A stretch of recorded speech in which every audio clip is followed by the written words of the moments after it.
Hello friends, welcome back to my channel.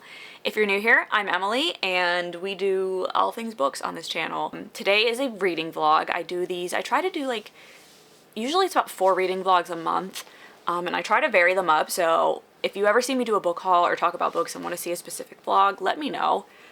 Because sometimes I feel like they can get a little stale. I have certain ones that I continuously try to do just because they're easy for me to build in and I can get quite a few books done in them, but sometimes I want some fresh ideas. So let me know in the comments. Today we are doing the highest and lowest rated books on my TBR. So there's only going to be 2 books in this vlog, which is going to be a short one, I think, but ironically, the highest and lowest books on my physical TBR were both chosen from my 12-book physical TBR for the month.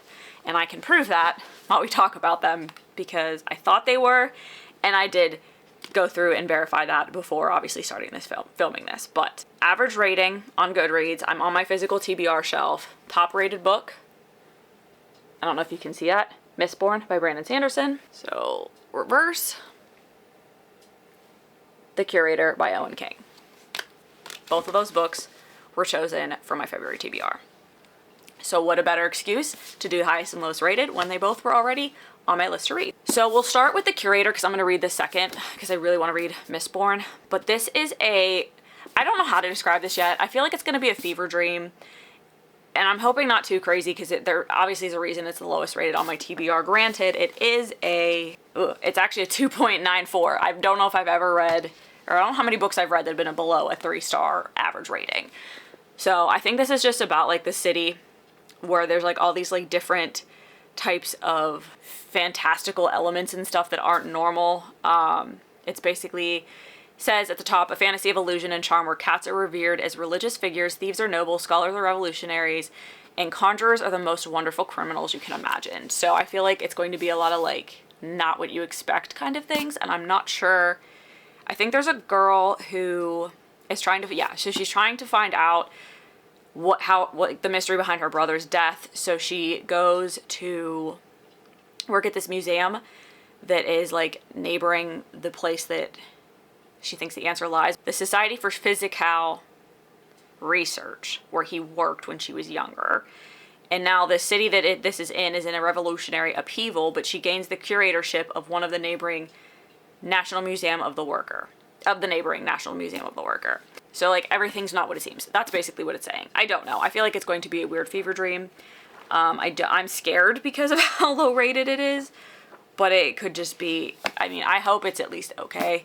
I had high hopes for this when I picked it up because it's Stephen King's son, but he may have just tried to get a little too out there. I don't know. We'll see. And then obviously Mistborn, The Final Empire by Brandon Sanderson. It is the first book in the Mistborn trilogy. I have been so excited to start this trilogy. I read Trust of the Emerald Sea last year to kind of get a taste of his writing. Found out I probably shouldn't have read that before I read Mistborn, but whatever. I don't know too much about this, and I don't want to know too much about it. I just know everybody seems to love his writing. I loved Trust of the Emerald Sea. It was a 4.5 star, I think, for me. It was high up there. It was above a 4. But I know that there's something to do with metals in this world, and that's how power is derived, I think. I don't 100% know, but the mists rule the night. The Lord Ruler owns the world. There's a new uprising forming, one built around an ultimate caper, the cunning of a brilliant criminal mastermind, and the determination of an unlikely heroine, a street urchin who must learn to master the power of a Mistborn. So, intentionally vague it seems on the back, so we'll find out exactly what's going on here. I'm going to start this tonight. This is going to take me a bit to get through. The book itself is long, but then it's also they're very densely packed pages, so not going to be a quick read. His writing was very palatable when I read Trust of the Emerald Sea, so I'm not worried about that. I just think there's going to be a lot to learn in this book, so I'm going to take it slow. It's towards the end of the week, so I have the weekend. Today is Wednesday, so I have Thursday, Friday, Saturday, Sunday to get through these and take my time with them because I think they're both going to be a doozy. So I will update you guys tomorrow when I get home from work. Hey friends, it is Thursday evening, and I'm just over 100 pages into Mistborn. It is not a quick book to read. I'm trying to not force myself to read it just to read pages because I do want to pay attention now while the world building is all happening. So last night after I finished Foxglove yesterday, I did some stuff around the house, and then I only got about 30 pages into this, and at that point I was like, I could continue reading, but I feel like I'm just getting tired and I don't want to be missing stuff. And then at work today, I managed to get through quite a bit between before and then at my lunch. So I got through about 60 pages at work. So I'm enjoying it so far. Difficult to say just because like right now we're in the heavy world building section. And all I know right now is that we have Kel, what's his name? They call him Kel, but what's his full name? Kelsier. And then Vin. Kelsier's this older character who is trying to lead this group of what they call mistings. And in this world, mistings have the ability to wield the powers of one of the 8 elements, I think it is, like the 8 metal elements that they have. Although they keep saying 8, but then there's also like the 11th or 12th metal that he's trying to figure out. I don't know. But mistings can control 1 and like utilize powers from 1. Anybody that can do more than 1 can use all 8. There is no in between. And those are the Mistborns, hence the name Mistborn. And that is what Kelsier is, I believe. And then Vin is part of a different crew of thieves and miscreants at the beginning. And they find her because she's kind of being abused, I guess is the best way to describe it. And now they're trying to teach her everything. They think she may be able to wield all of the powers. Like they're pretty sure she is Mistborn as well, but she has not had any of the training to be able to do that. So we're still pretty early on in all of that. And then there's an overarching story arc, I think. I don't know if it's all going to be done in this book, that this like group that they are both now a part of, that he has put together, there's something they're trying to do. And we're just kind of learning about that, and they're planning all of that out. So it is a lot of like strategy and talk about the world and like the Lord Ruler and all of that stuff. So it is a lot of heavy world building right now. And I don't know beyond what I just said I'm going to say about this other than like overall thoughts and feelings, because I feel like that's about as much as I can say without getting too spoily. But that's the setup of the book, is that you have these 2 main characters. You're not really like first person POV of any of them, but you can tell when you're like following her versus him. And those are the 2 people that you're mainly following. So far, we haven't really had anybody else. Yeah, that's kind of where we're at right now. I like his writing. I think his writing is very palatable, but there's definitely a lot more explanation and understanding that has to happen in this book versus like Trust of the Emerald Sea. So I'm trying to pay attention, and I'm trying not to like rush through or force myself to read when I'm tired, or like if I start to notice that I'm not paying attention, I will put the book down just because I don't want to be like 10 pages in and go, I have no idea what I just read. So this is going to take me a little bit longer to get through, I think, but that's fine. There's nothing wrong with that. So far I am enjoying it. The storyline isn't really like amped up yet, but I'm curious to see what's going to happen. So that's a good sign. But gonna continue reading, obviously, and tomorrow's Friday, so I'll update when I get home from work, and then hopefully, other than going to dinner, I have some time to read tomorrow night, because my Saturday's kind of busy. But anyway, talk to you guys tomorrow.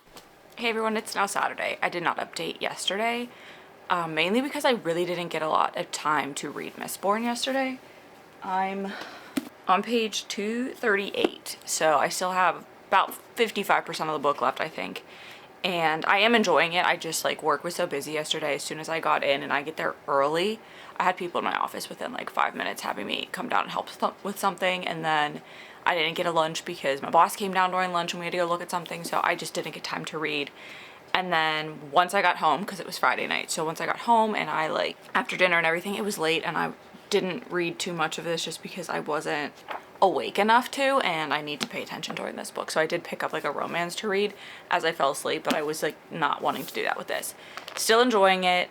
There are like time jumps in this, so as you're following like Vin and her journey into like learning about who she is and what kind of power she has, there are like time jumps in it, so you're not seeing like the full effect of like all of her training and everything, but you're still getting the storyline, which I did think was interesting because they give you a little bit of the timeline at the beginning, because you know it's going to be like at least a year before they do anything. So I do like that you're skipping some of the like months in there so that you're not sitting there just stagnant like while you're listening to her train day in and day out and everything. So gonna just keep reading today. I am going out with my sister for a little bit today, but then it's going to like snow, so I will not be leaving for the second half of the day.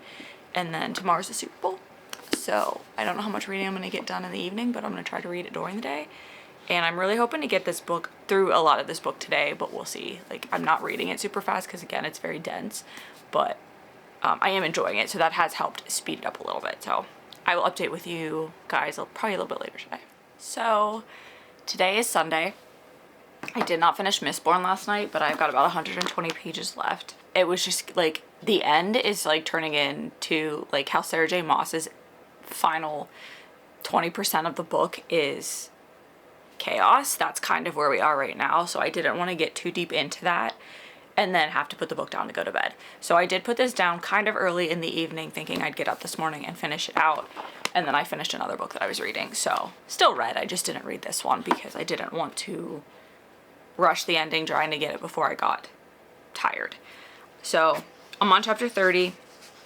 I have about 120 pages left, like I said, and I am just gonna sit down and try my best to just get through this so that I can move on to the lowest rated book on my TBR, which is The Curator. So when I'm done, I will check back in and we'll move on. Okay, so I just finished Mistborn, and I understand why it was rated so highly. Like, even though the beginning of this book was a little slow and like all of the world building was not like overly complex, but there was just a lot you had to understand and learn. And even at the end, I feel like we were still learning about the powers that some of these people have. The concept of like metals being like sources of power and stuff is just so unique in the way he set up this story and all of the characters and how everything intertwined and where it's gonna go. I have no clue, but this was absolutely phenomenal. It took me days to read this, and I think I did that intentionally because I didn't want to rush through it. I wanted to like thoroughly enjoy this book, and it just in general took me longer to get through because of that. I didn't want to be reading this half asleep because I was really enjoying it, and I did not want to force myself to read it when I was too tired to. So I think that also helped that I took a step back and just like realized where my thoughts were with this, but totally understand why this is rated so highly. I have read, as I've said previously, a book by him before that I really enjoyed that I wasn't supposed to read, like I guess super, like shouldn't have read it first, but it's supposed to be read way later in the Cosmere, but I'm fine with it, and I think that gave me a good taste for his writing. This was a lot more complex than Tress of the Emerald Sea, but I think setting this up for the next two books in this original trilogy, I can't wait. I'm gonna have to order the next one so that I can get to that soon. So now I'm gonna move on to The Curator by Owen King. I think this is another situation where this like, there's just unrest in this city, and so there's unrest in the city. It's on the verge of collapse, and our main character Dora is trying to understand the mystery of her brother's death, and that's all I really know. I think this is going to be an interesting read based on the back. Like, the back is confusing, so I can't even read that and explain it to everybody, but we'll see. Once I start reading it, maybe it'll make more sense and I'll be able to explain it a little bit better than just trying to read the synopsis on the back. We'll see. This is my first time reading a book by Owen King. Obviously, I've read many books by his father and I've enjoyed them, but this is obviously the whole point of this vlog is to read the highest and lowest rated on my TBR, and this is the lowest. So it is lower.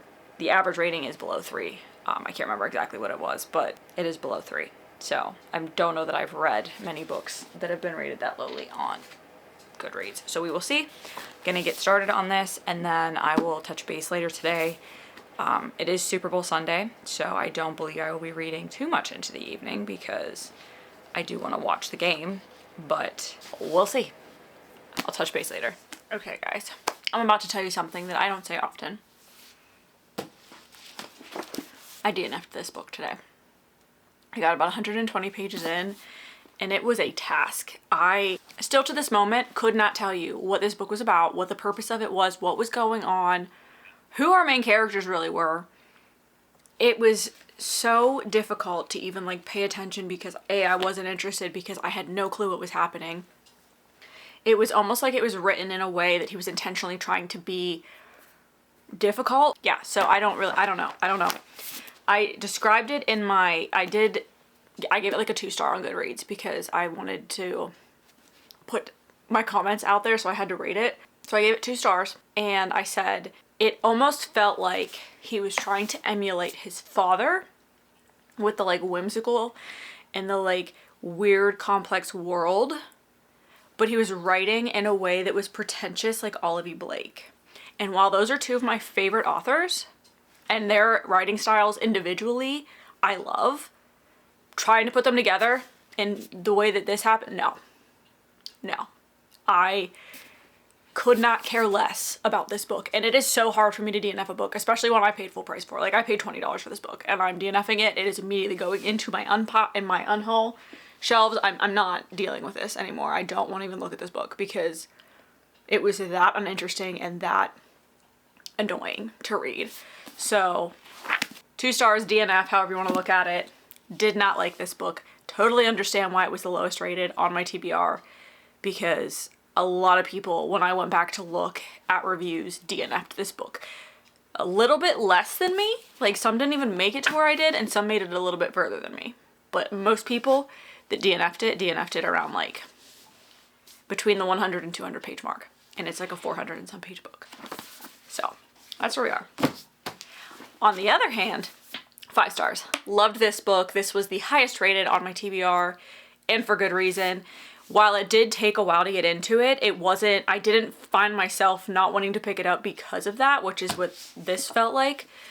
I wanted to pick it up, but at the same time, I wanted to not rush through it because I wanted to pay attention. And this is the first book in the Cosmere as you're supposed to read it, or one of the ways you're supposed to read it.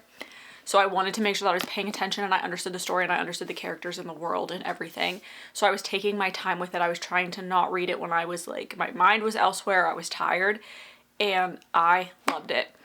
I'm so excited to read the next one, The Well of Ascension. I have it on order, and I'm hoping I get to it next month. I'm hoping it's one that my TBR picks for me for the series that I'm doing next month, which is, my TBR next month will be all series that I'm already in the process of reading, and I'm really hoping that that gets selected. If not, I'm still probably going to try to read it because I don't want to put too much time between these books. At least the 3 in the original Mistborn series, because I don't want to forget these characters and what is happening. So I would love to be able to read one every month for the next 2 months after this, but we'll see. And I probably won't try to read more than one of these a month just because they are dense. In his world, his writing's not hard to read, but I just, again, wanted to give it a fair shot and read it and pay attention. So I felt myself slowing down to thoroughly enjoy this book, and I think that also helped. So 5-star read, 4th of the year. So yeah, had a 5-star, had a 2-star / DNF, which made sense for highest and lowest rated on my TBR. First DNF of the year. Hopefully I don't have too many. I do not like giving up on books, but honestly, I couldn't have cared less when I decided to DNF this book this morning. So we'll be moving on to bigger and better things, but let me know if you've read either of these. If you're reading the Cosmere at all, let me know your thoughts on it. And I'm sorry this wasn't longer because I didn't have this one to talk about, but this is where we are. So thank you so much for watching if you've made it this far, and I really appreciate those of you that watch and interact and everything. That's why I love this community, because I really do feel like I get to interact with people that love books as much as I do and have similar taste in books. So I appreciate that, and I hope to see all of you in the next video.